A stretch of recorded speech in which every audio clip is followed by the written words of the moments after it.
ఇప్పుడు ఏ స్థాయికి వెళ్ళిపోయారు? 2-3 రేపులేగా జరుగుతా, పాపం దొంగతనం చేయడానికి వచ్చి రేప్ చేశాడు. ఇవా మీరు మాట్లాడేది? ఇదే బాధ్యత మీకు?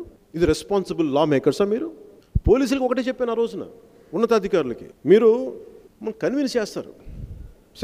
అంటే మీరు సెక్షన్ 30 సార్, మీకు పరిమితమైన ఆంక్షలు, మీరు బయటికి రాకూడదు, తొంగి చూడకూడదు, చేతులు ఒప్పకూడదు, నవ్వకూడదు, పళ్ళు ఇకిలించకూడదు, కళ్ళు చికిలించకూడదు. వాళ్ళకి చెప్పా.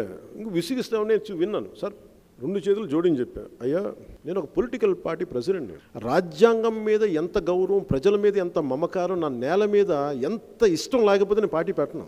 నాకు చాలా బాధ్యత ఉంటుంది సమాజం మీద. మీరు నాకు సామాజిక బాధ్యత గురించి మీకు చెప్పే హక్కు మీకు లేదని చెప్పాను. మీరు చట్టాలని ఉల్లంఘిస్తా మీరు నాకు చెప్తున్నారు. మీరు మాకు చెప్పండి, మాకు తెలుసు, మా బాధ్యతని మాకు తెలుసు.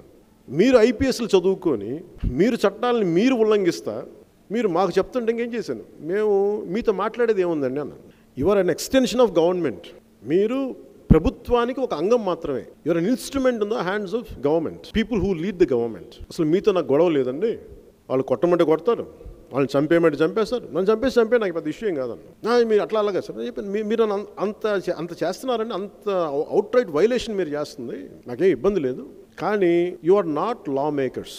మీరు చట్టాలను చేసే వ్యక్తులు కాదు, చట్టాలని పాటించేలా చేసే వ్యవస్థ మీద తప్ప మీరు చట్టాలను చేసేవాళ్ళు కాదు. నా గొడవ లా మేకర్స్ తోటి.